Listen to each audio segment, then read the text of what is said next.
पश्चिम बंगाल के धूपगुड़ी में केंद्रीय गृह मंत्री अमित शाह ने तृणमूल कांग्रेस पर जमकर निशाना साधते हुए 4 चरणों के चुनाव में भाजपा को 92 से अधिक सीटों पर आगे है, इस तरह का दावा किया। इसके साथ ही उन्होंने कहा कि दीदी अपने भाषण में बंगाल से ज्यादा मेरा नाम बोलती है, जितनी गालियां मुझे देती है उसका कोई हिसाब नहीं।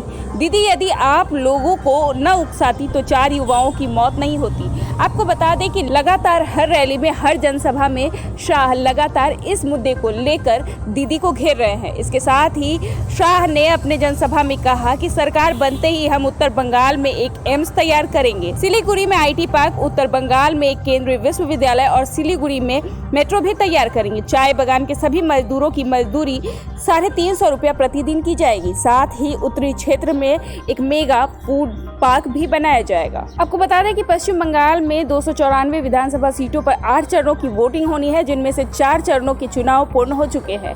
राज्य में 27 मार्च को पहले चरण के 30 सीटों पर, 1 अप्रैल को दूसरे चरण के 30 सीटों पर और 6 अप्रैल को तीसरे चरण के 31 सीटों पर और 10 अप्रैल को चौथे चरण के 44 सीटों पर वोट डाले गए थे। 5वें चरण में 17 अप्रैल को 45 सीटों पर, 6ठे चरण में 22 अप्रैल को 43 सीटों पर और 7वें चरण में 26 अप्रैल को 36 सीटों पर और 8वें चरण में मतदान होंगे, जबकि चुनाव के नतीजे 2 मई को आएंगे। इस बीच लगातार केंद्रीय गृह मंत्री अमित शाह ममता सरकार पर शीतलकुची मामले को लेकर घेरते नजर आ रहे हैं। वहीं दीदी भी साफ तौर पर केंद्रीय गृह मंत्री अमित शाह को इस्तीफा देने को कह रही हैं। इसके साथ ही उन्होंने दावा किया है कि शीतलकुची में हमले को लेकर साफ तौर पर केंद्रीय गृह मंत्री ही जिम्मेदार है, क्योंकि उन्हीं के इशारे पर CRPF के जवानों ने इस तरह की घटना को अंजाम दिया। इसलिए गृह मंत्री को इस्तीफा दे देना चाहिए। अब खामखा भाजपा को गाली बोलकर अपनी ऊर्जा जाया कर रही है। मित्रों, ये दीदी का भाषण आप सुनोगे ना,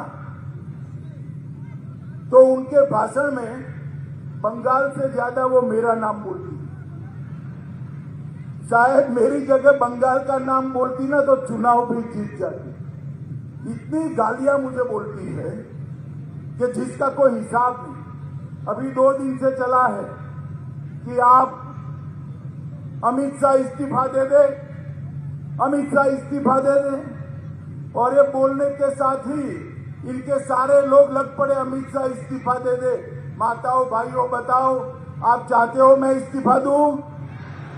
जोर से बोलो, चाहते हो? मैं एक पॉकेट में लेकर आया हूं, निकाल कर भेज देता हूं दीदी को। चाहते हो क्या? दीदी, जिस दिन बंगाल की जनता कहेगी मैं इस्तीफा दे दूंगा, मगर ये 2 तारीख को आप अपना इस्तीफा तैयार रखना, 2 बजे राज्यपाल को देने जाना। मित्रों, अभी उत्तर बंगाल में 4थे चरण का चुनाव हुआ। दीदी ने यहां के लोगों को उकसाया, कहा CRPF को घेर लो, बूथ लूट लो, और उनकी सुनकर कुछ युवा चल पड़े, हथियार खींच लिए, गोलीबारी हुई, 4 लोगों की दुखद मौत हो गई। मुझे भी बहुत दुख है। 4 युवा मारे गए, अपनी जान से हाथ धो गए।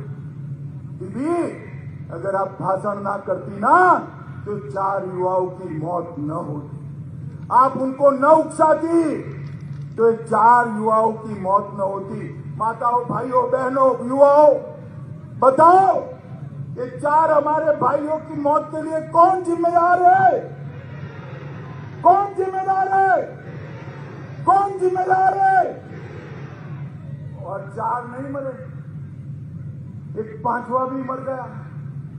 आनंद बर्धन कर एक युवा वोट डालने गया था, TMC के गुंडों ने उसको गोली मारकर मार। ये 4 के लिए तो दीदी हाय तौबा कर रही है,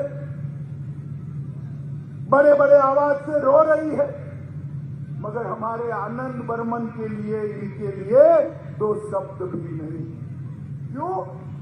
क्यों भाई बताओ? क्यों बताऊं मैं बताऊं? क्योंकि आनंद बर्मन राजवंशी समाज से था, उनकी वोट बैंक से नहीं आता। मुझे बताओ माताओं, भाइयों, बहनों, जान चाहे हिंदू की जाए मुसलमान की, मुख्यमंत्री का जी जलना चाहिए या नहीं जलना चाहिए? तो 4 लोगों के लिए तो आप आंसू बहा रही हो दीदी, हमारे आनंद बर्मन के लिए क्यों आंसू नहीं आते? मौत में भी राजनीति करते हैं आप, और यही तुष्टीकरण बंगाल को ले डूबेगा। मुझे बताओ भाइयों, बहनों, माताओं, इस बंगाल के अंदर घुसपैठ रोकनी चाहिए या नहीं रोकनी चाहिए? जोर से बोलो, रोकनी चाहिए या नहीं रोकनी चाहिए? ये घुसपैठिए मेरे युवाओं की नौकरी ले जाते हैं या नहीं ले जाते हैं? जोर से बोलो, ले जाते हैं या नहीं ले जाते हैं? गरीब का चावल ले जाते हैं नहीं ले जाते हैं? उनको रोकना चाहिए या नहीं रोकना चाहिए? दीदी रोकेगी क्या? रोकेगी? 10 साल तक रोका है क्या? रोका है? वो तो नहीं रोकेगी, क्योंकि उसकी वोट बैंक वो है, उसकी वोट बैंक वो है। मित्रों, मगर मैं आपको कहने आया हूं, एक बार 2 मई को नरेंद्र मोदी के नेतृत्व में भाजपा सरकार बना दो, इंसान तो क्या, सरहद की उस ओर से परिंदा भी पैर नहीं मार पाएगा।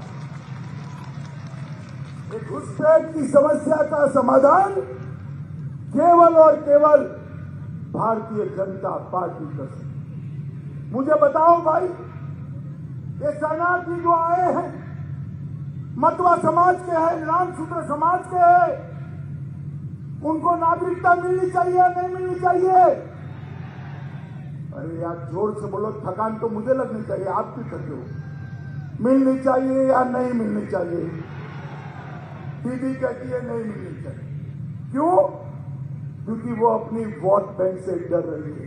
अरे दीदी, आप क्या रोकोगी? आपकी तो 2 तारीख को विदाई निश्चित है। भाजपा सरकार बनने वाली है। हम सीए को लागू कर मेरे नामसूत्र समाज के, मतवा समाज के, हर समाज के शरणार्थियों को भारत का नागरिक बनाकर सम्मान देने वाले हैं।